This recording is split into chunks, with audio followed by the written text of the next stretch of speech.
Good morning friend. Today is 17th February. We will discuss an editorial from The Hindu और आज का editorial है brave new world. Brave का मतलब बहादुर होता है, न्यू वर्ल्ड मतलब नई दुनिया। नई दुनिया कैसी है? बहादुर है। समझ नहीं आया किसके ऊपर लिखा हुआ एडिटोरियल? अभी बताता हूँ। इसमें लिखा हुआ है पूरे एडिटोरियल में कि हम अपने देश में ड्रग को कैसे बनाएं सस्ता प्लस रिलायबल। ठीक है, इसके लिए इंडिया को क्या करना चाहिए? देखिए, इंडिया मस्ट इन्वेस्ट। इंडिया को क्या करना चाहिए? इन्वेस्टमेंट करना चाहिए पैसे का। ठीक है, कहाँ पर? इन फंडामेंटल रिसर्च में, कि बेसिक जो रिसर्च होती है फंडामेंटल रिसर्च, उसमें इंडिया को इन्वेस्टमेंट करना चाहिए। क्यों करना चाहिए? To develop reliable drugs. To develop का मतलब होता है विकसित करने के लिए, रिलायबल का मतलब भरोसेमंद, ड्रग्स का मतलब दवाइयाँ। यानी कि रिलायबल भरोसेमंद दवाइयों को डेवलप करने के लिए या बनाने के लिए इंडिया को फंडामेंटल रिसर्च में इन्वेस्ट करना चाहिए। अभी तक हम क्या करते हैं? बाहर से दवाइयों का पेटेंट लेते हैं और हम दवाइयाँ उनसे बनवाते हैं, फिर हम मोल लेते हैं, तो वो बहुत महंगी पड़ती है। क्योंकि बीमारियाँ हमारे देश में बहुत सारी, पॉपुलेशन बहुत ज़्यादा है और बीमारियाँ जैसे जैसे बढ़ रही हैं, हमें दवाइयाँ भी बाहर से लेनी पड़ती हैं, वो बहुत ज़्यादा महंगी पड़ती हैं, खर्चा होता है। अब दवाइयों को सस्ता करने के लिए, जेनरिक फॉर्म बनाने के लिए हमें इंडिया में बनानी पड़ेगी और उसे बनाने के लिए हमें फंडामेंटल जो रिसर्च है उसमें इन्वेस्ट करना पड़ेगा। उसके ऊपर लिखा हुआ पूरा एडिटोरियल है और जितने भी हाईलाइटेड वर्ड हैं जो पेपर के पॉइंट ऑफ व्यू से इंपॉर्टेंट हो सकते हैं वो मैंने यहाँ नोट कर दिए हैं। ठीक है, साथ ही साथ मैं क्विज लेके चल रहा हूँ। ठीक है, और वो ज़रूर आप अटैम्प्ट किया करो ताकि आप अपनी प्रिपरेशन को जांच सके कि कितनी है। अगर इसकी पीडीएफ चाहिए तो वो टेलीग्राम चैनल पे मिल जाएगी, वहाँ जाइए और ले लीजिए। आज के मैं बात करूँ वर्ड की, वो है फ्रूशन। फ्रूशन का मतलब सफलता होता है, उपयोग या रियलाइजेशन। किसी चीज़ में सफलता होना या सफल होना उसको बोलते हैं। इनविजिगल को बोलना होता है फुसलाना। ठीक है, या फिर ललचाना या इन्फ्लुएंस करना, प्रभावित करना। सिंपल सी बात यहाँ लिख दूँ मैं।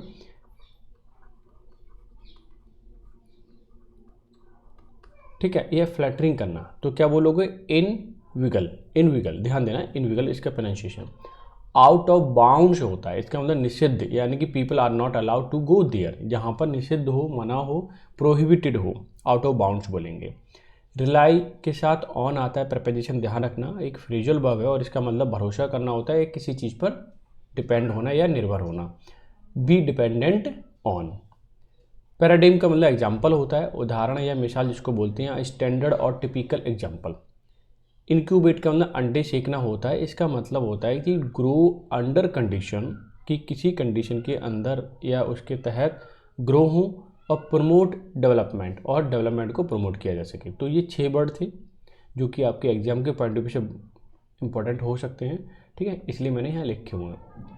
आप साथ ही साथ अगर आपको वीडियो अच्छी लग रही है, आपको लगता है कि आपके लिए अच्छी है, तो आप इसे लाइक कर सकते हैं और शेयर कर सकते हैं। ठीक है, अब चलते हैं हम सीधा सीधा सीरीज पर जो मैंने वोकैबुलरी की स्टार्ट की है। इसमें अगर मैं पहले वर्ड की बात करूं, लैकॉनिक। लैकॉनिक का मतलब होता है छोटा या छोटा रूप बोल सकते हो किसी भी चीज़ का। ठीक है, वो लैकॉनिक कहलाता है। अब चूँकि हमें सिनोनिम फाइंड करना है अभी, तो देख लेते हैं। रीजनेबल का मतलब होता है औचित्यपूर्ण। ठीक है, जिसका कोई क्या हो, रीजन हो या कॉज हो। कॉज भी ले सकते हैं, कारण जिसको बोलते हैं। ठीक है, फैंसीफुल का मतलब होता है स्टाइलिश या ट्रेंडी। ठीक है, कुछ भी बोल दीजिए, उस सेंस में आता है, लेकिन नए फैंसीफुल ट्रेंड होते हैं ना, उसको बोलते हैं। कंसाइज का मतलब होता है छोटा रूप। ठीक है, छोटा रूप। ठीक है, जिसको ब्रीफ फॉर्म बोलते हैं। तो ऑप्शन नंबर 3 आपका आंसर हो जाएगा। सर्टेन का मतलब डेफिनेट होता है, आपको पता ही है।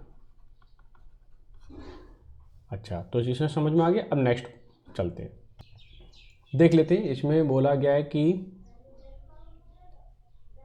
ओके, ये कुछ भी नहीं है, इसे हटा देना आप। ठीक है, the medical procedure was successful. Medical procedure क्या था? सक्सेसफुल था, but patient experience some minor trouble. कि पेशेंट जो था एक्सपीरियंस किया उसने, माइनर का मतलब थोड़ा थोड़ा, ट्रबल मतलब परेशानी, ड्यूरिंग द रिकवरी, वो रिकवरी के दौरान उसे थोड़ी सी परेशानियों का सामना करना पड़ा।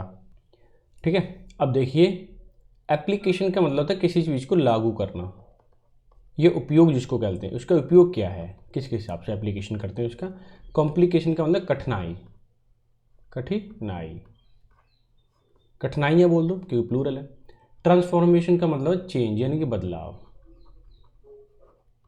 ऑब्लिगेशन का मतलब दायित्व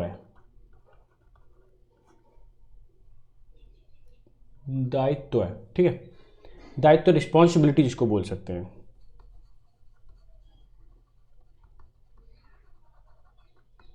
ठीक है, अब आप बताइए कि इसमें क्या क्या हो सकता है, कि सिनोनिम हमें फाइंड करना है। ये तो बात ध्यान रखनी है कि ट्रबल का मतलब कॉम्प्लिकेशन से ही होगा फिर तो, क्यों कठिनाइयों की बात हो रही है कि रिकवरी के दौरान उसे थोड़ा सा एक्सपीरियंस हुआ ट्रबल का या कॉम्प्लिकेशन का।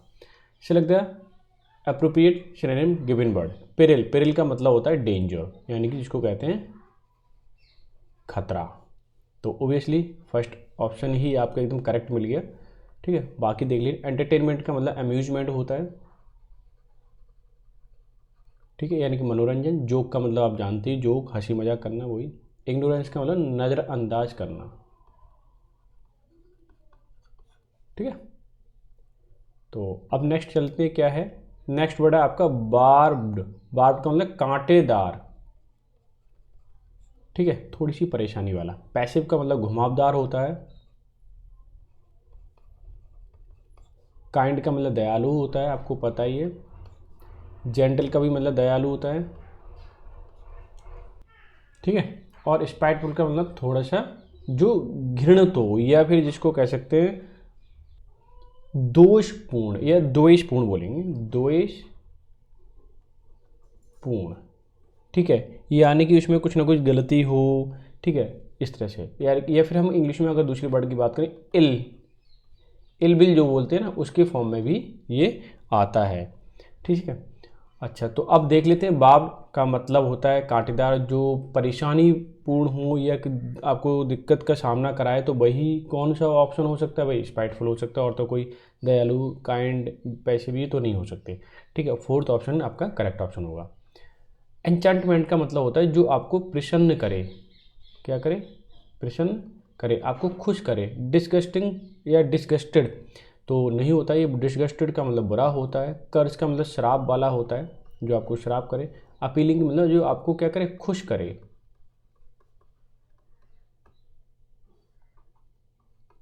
ठीक है। तो थर्ड ऑप्शन ही क्या हो जाएगा, आपका परफेक्ट आंसर हो जाएगा।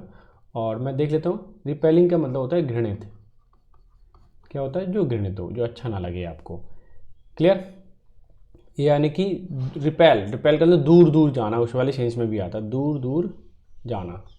आपने फिजिक्स में पढ़ा होगा, दो मैग्नेट होती है, एक ही मैग्नेट ले लीजिए, जैसे मान लीजिए इस तरह से। अब मैं यहाँ से बीच में से इसे तोड़ दूँ, तो ये दोनों, ये यहाँ से ये पोल बनने वाले हैं, ये दोनों क्या करेंगे, साउथ साउथ, तो दोनों रिपेल करेंगे एक दूसरे को, दूर दूर भागेंगे, ठीक है, विरोध करेंगे उस वाले सेंस में। ग्लिम्स का मतलब होता है झलक, क्या होना, झलक देखना, मतलब हल्का सा निगाह पड़ना ना, वो वाली चीज़। एग्जामिन का मतलब होता है चेक करना। ग्लांस का मतलब भी होता है झलक या हल्का सा देखना, लिखता हूँ मैं। स्टेयर का मतलब घूरना होता है। ऑब्जर्व का मतलब ध्यान देना। अब आप बताइए इसमें कौन सा ऑप्शन आपका करेक्ट हो सकता है। तो ग्लैंस ही हो सकता है, ठीक है, बाकी सब नहीं हो सकते। तो ये 6 वर्ड थे, कैसे लगे आपको, और मुझे ज़रूर कमेंट करके बताएं। वोकैबुलरी आपको समझ आ रही नहीं आ रही है, ज़रूर ये भी बताएं। और यही क्वेश्चन, इनमें से जो क्वेश्चन मैं अभी पूछता हूँ ना प्रीवियस ईयर के, इनमें से एक ना एक क्वेश्चन मैं डालता हूँ कम्युनिटी में। तो वहाँ जाइए, वहाँ ट्राई कीजिए और लोगों को रेफ़र कर दिया करो, ठीक है। तो इतना अगर आपने कर दिया तो समझ लीजिए मज़ा आ जाएगा। क्लियर, ठीक है। तो थोड़ा सा कर दिया करो। अब चलते हैं भाई हम सीधे सीधे एडिटोरियल पे। एडिटोरियल क्या कहता है, मैं आधा घंटा लेता हूँ लगभग आपका, ठीक है, और आधे घंटे में आपकी पूरे दिन की पढ़ाई मैं करवा सकता हूँ, अगर आप थोड़ा सा भरोसा रखें तो। ब्रेव न्यू बर्ड, ठीक है, मैं पेन को थोड़ा सा ना पतला करता हूँ, यानी कि बहादुरी वाला, या बहादुर जो नई दुनिया वो कैसी है, थोड़ी सी बहादुर है, डिसीजन ले सकती है, अपने ऊपर भरोसा करके काम कर सकती है, ठीक है, उस वाले सेंस में। इंडिया मस्ट इन्वेस्ट, इंडिया को इन्वेस्ट करना चाहिए इन फंडामेंटल रिसर्च में टू डेवलप करने के लिए रिलायबल ड्रग्स, यानी कि जो भरोसेमंद दवाइयाँ हैं उसको डेवलप करने के लिए इंडिया को बेसिक लेवल पे इन्वेस्ट करना चाहिए। आगे देखिए एक्सपेक्टेशंस, उम्मीद, ये आपका सब्जेक्ट है। आर चूँकि ये प्लूरल है, ठीक है, तो हमने प्लूरल नाउन वर्ब लगा दी। हाई, एक्सपेक्टेशन तो काफ़ी हाई है, उम्मीद जो है हमें या हमारी जो आशाएं हैं वो काफ़ी हाई हैं। अब आगे देखिए डैट, जो, ये देखिए ना, जो a free trade agreement involving India, ये देखिए a free trade agreement involving India, free trade में भी इंडिया जो है इन्वॉल्विंग है या शामिल है। And European free trade association, तो मैं EFTA बोलूँगा, European free trade association short में, इज क्लोज टू फ्रूशन, ये देखिए, ठीक है। अब आगे देखिए, मैं इसे दोबारा से हाईलाइट करता हूँ ताकि आपको मैं अच्छे से दिखा करके एक्सप्लेन कर सकूँ कि एक्सपेक्टेशन तो बहुत हाई है, एक्सपेक्टेशन उम्मीद तो बहुत हाई है कि भारत भी, ठीक है, भारत ट्रेड एग्रीमेंट में इन्वॉल्व होगा। कौन सा trade agreement?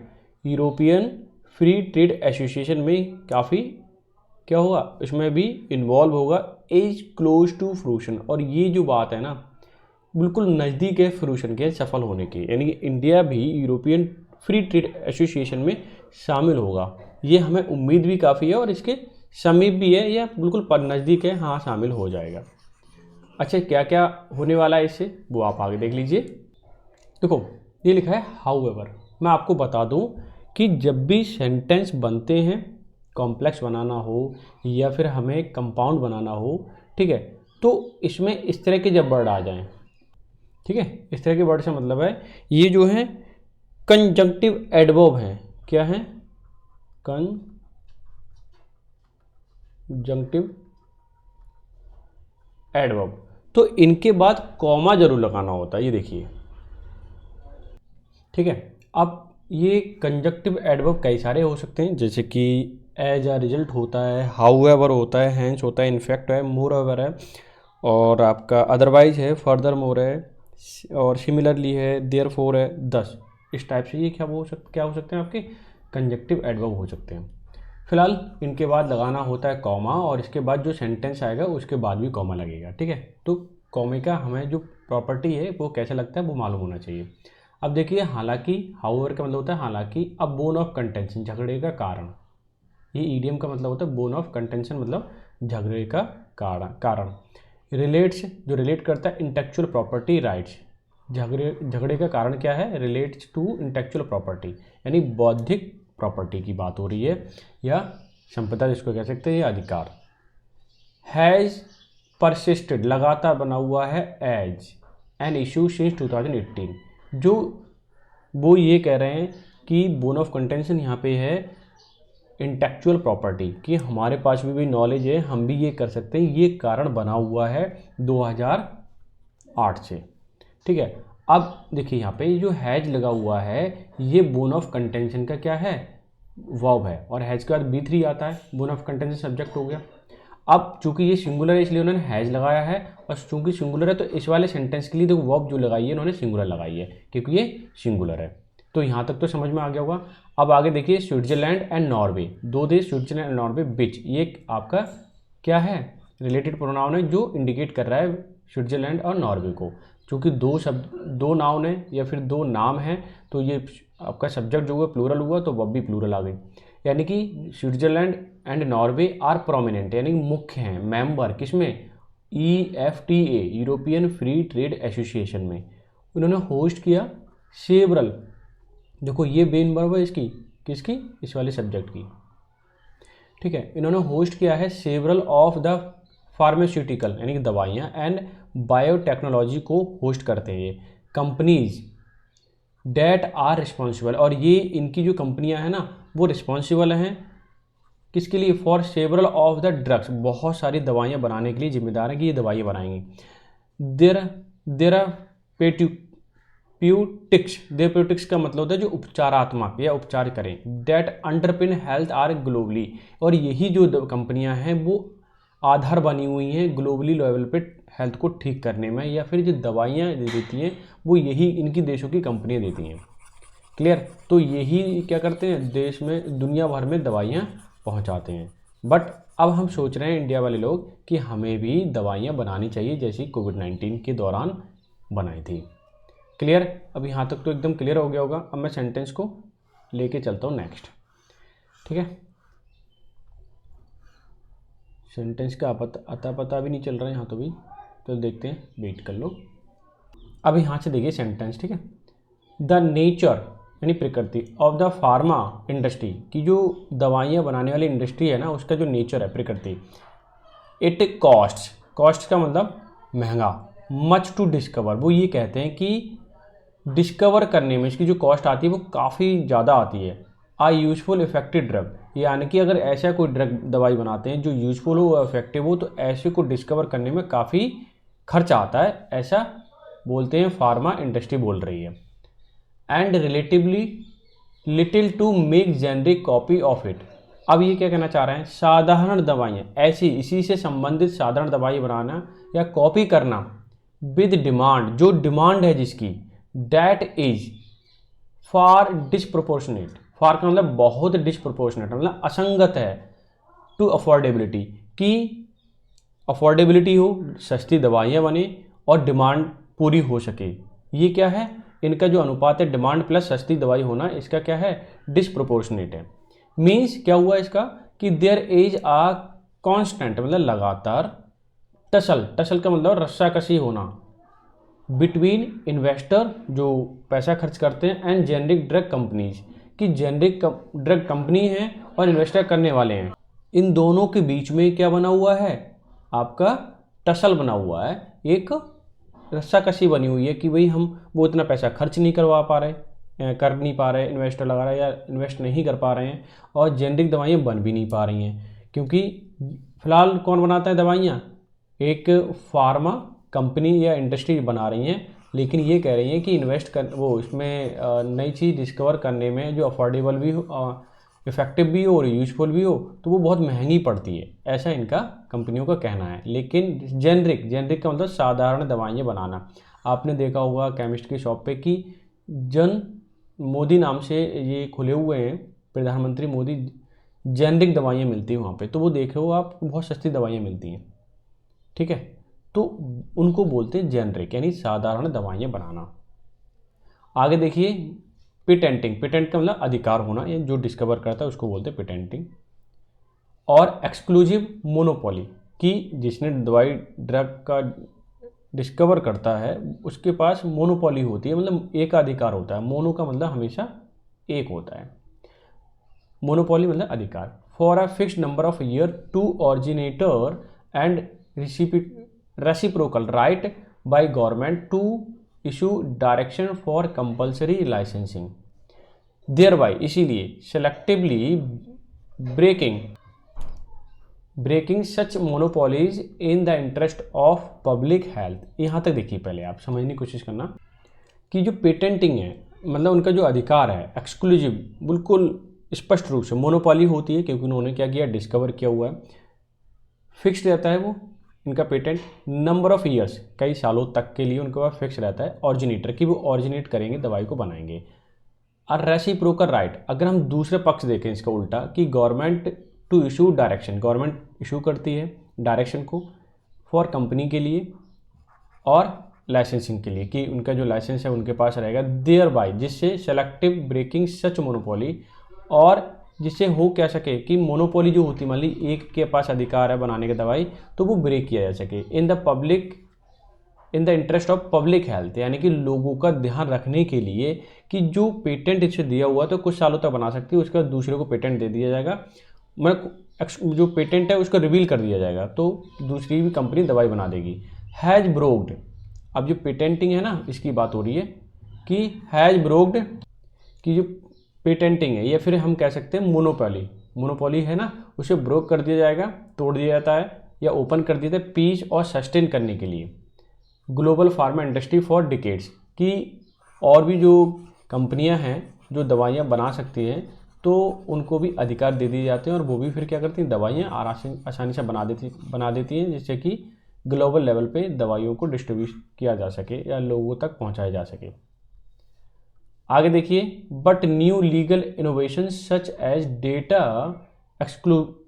exclusivity continue to inveigle themselves in free trade negotiations।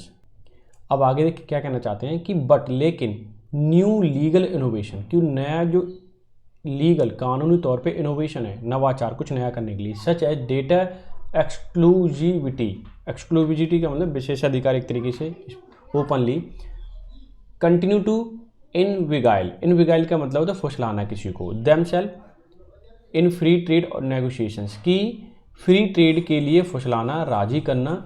इसके लिए क्या करते हैं, अभी इनोवेशन हो रहा है, नए तौर पे काम चल रहा है इस पर कि लीगल तौर पे हम हमेशा क्या कर सकें, फ्री ट्रेड कर सकें। फ्री ट्रेड होगा तो उसमें टैक्स भी नहीं लगेगा और चीज़ें सस्ती हो जाएंगी।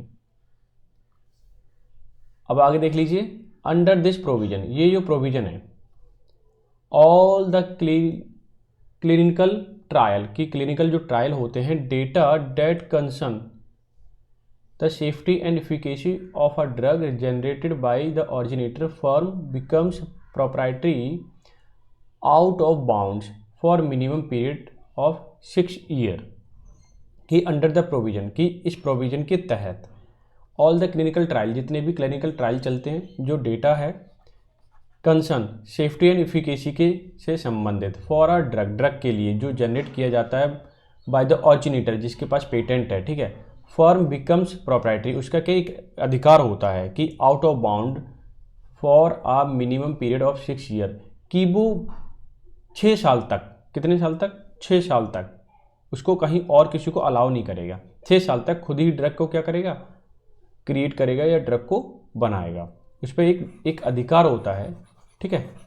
ये चीज़ अगर कोई दूसरा ड्रग ले आता है उसकी जगह, वो बात एक अलग है, लेकिन फिलहाल उसके पास एक अधिकार है, तो वो क्या बनाएगा दवाई तब तक। अब ये वाला सेंटेंस देखिए क्या कहता है, द परमिशन यानी इजाज़त, to make a generic is possible, कि अगर जेनरिक दवाई बनानी है, उसकी साधारण तौर पे कम कीमत वाली दवाई बनानी है, इफ़ आ कंट्रीज रेगुलेटर, की कंट्री को जो रेगुलेट करने वाले लोग हैं, कैन रिलाई भरोसा कर सकें, supplied clinical trial data to approve a drug, की जो अप्रूव कर सकें, अलाउ कर सकें कि हाँ ये इनका ट्रायल जो चल रहा है वो सही है। फॉर दिस, इसके लिए generic maker usually rely on, कि इसके लिए जो जेनरिक यूज मेकर हैं, कि जेनरिक जो दवाइयाँ बनाते हैं, साधारणतः भरोसा करते हैं, निर्भर होते हैं ऑरिजिनेटर पब्लिश्ड डेटा पर, कि जेनरिक दवाइयाँ तभी बन सकती हैं जब पहले वाला जो ऑरिजिनेटर है, यानी जिसने बनाई है दवाई, पेटेंट जिसके नाम है, ठीक है, वो अलाउ करेगा, वो कहेगा हाँ ठीक है, तो क्या हो जाएगी, वो दवाई जेनरिक बन जाएगी। अगर उसने मना कर दिया तो फिर नहीं बन पाएगी। आगे देखिए, the principle of data exclusivity is present among European countries as well as in the agreement involving many developing countries, की प्रिंसिपल जो मेन सिद्धांत ये है कि डेटा एक्सक्लूसिविटी विशेष तौर पर प्रेजेंट रहता है European countries as well as agreement, जिसके साथ एग्रीमेंट हुआ है उनके साथ, इन्वॉल्विंग मैनी डेवलपिंग कंट्रीज, और इसमें बहुत सारे कंट्रीज शामिल होते हैं, ठीक है। अगर उनका एग्रीमेंट हो गया है तो उन्हें बता दिया जाता है, तो वो भी बना देते हैं दवाई। क्लियर। आगे देखिए, were it to take effect in India, क्या ये इंडिया के अंदर प्रभावी है, it could significantly hinder India's drug industry, और अगर इस तरह से चलता रहा तो इंडिया की जो इंडस्ट्री है उसको बड़े पैमाने पर हिंडर करेगा, रोकेगा।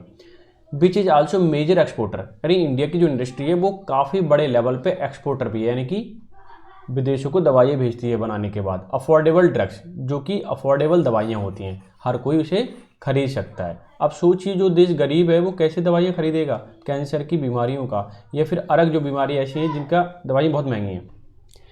इंडियन ऑफिशियल्स यानी कि इंडिया के जो अधिकारी हैं, हैव रिजेक्ट कर दिया डेटा एक्सक्लूसिविटी, यानी कि डेटा इनके पास जो विशेष तौर पर रहता है जिसके नाम पेटेंट है, उन्होंने क्या किया, इस चीज़ को रिजेक्ट किया एज पॉइंट ऑफ नेगोशिएशंस, की नेगोशिएशन नहीं करेंगे विद इन द FTA में, यानी कि फ्री ट्रेड एसोसिएशन में। दो लीक्ड ड्राफ्ट, जो लीक ड्राफ्ट होते हैं, ठीक है, of the agreement suggest that is alive, कि वो सजेस्ट करते हैं इस चीज़ को क्या करेंगे, हम जिंदा रखेंगे या सही रखेंगे।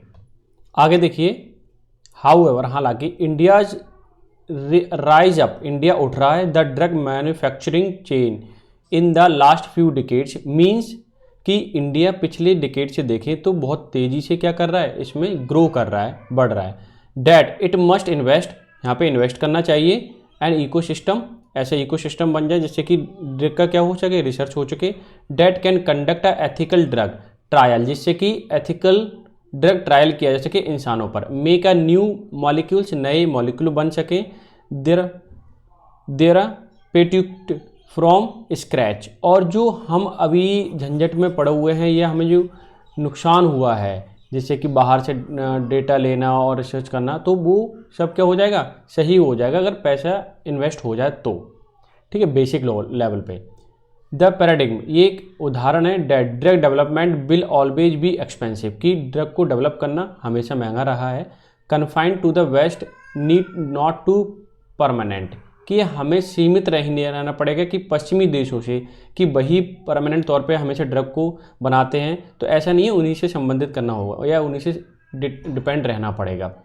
As was seen in development of several novel technology approaches to developing vaccines in India during the कोविड-19 पैंडेमिक। ठीक है, तो क्या कहना चाह रहे हैं, एज वॉज सीन, जैसे देखा गया, development of the several novel technology, novel का मतलब होता है नई नई टेक्नोलॉजी विकसित हुई। अप्रोच टू डेवलपिंग वैक्सीन, और हम अप्रोच कर सके वैक्सीन को डेवलप करने में इन इंडिया के अंदर ड्यूरिंग द कोविड-19 पैंडेमिक, कि कोविड-19 पैंडेमिक में हमने बहुत सारी दवाइयाँ क्या की, बनाई। ठीक है, ऐसा नहीं है कि हमेशा हमें विदेश से ही दवाइयाँ लेनी पड़ेंगी, ऐसा नहीं है, और सस्ते लेवलों पर बनती है इंडिया के अंदर दवाइयाँ। बट एज प्रिपरेशन, जैसे कि हमारी तैयारी है, इंडिया मस्ट इन्वेस्ट सब्सटेंशियली मोर इन फंडामेंटल रिसर्च, कि इंडिया को बड़े पैमाने पर क्या करना चाहिए, इन्वेस्ट करना चाहिए। टू इनक्यूबेट, यानी कि किसी कंडीशन के तहत ग्रो होना। To incubate the local drug, यानी कि ताकि लोकल ड्रग को, जेनरिक दवाइयों को क्या किया जा सके, बनाया जा सके या इंडस्ट्री के अंदर। ठीक है, इनटू द फ्यूचर, यानी incubate the local drug industry into the future, यानी कि जो हमारे यहाँ की इंडस्ट्री है दवाई बनाने वाली जेनरिक, उसको क्या कर सके, फ्यूचर में वो भी डेवलप हो सके और उनके पास भी अपना खुद का पेटेंट हो और वो दवाइयाँ आसानी से बना सकें। ठीक है, तो ये था आज का एडिटोरियल। आई होप सो आपने एंजॉय किया होगा, और इसकी बुकैब है, आप इसे लीजिए, पढ़ने की कोशिश कीजिए। ठीक है, और वोकैबलरी भी देखिए।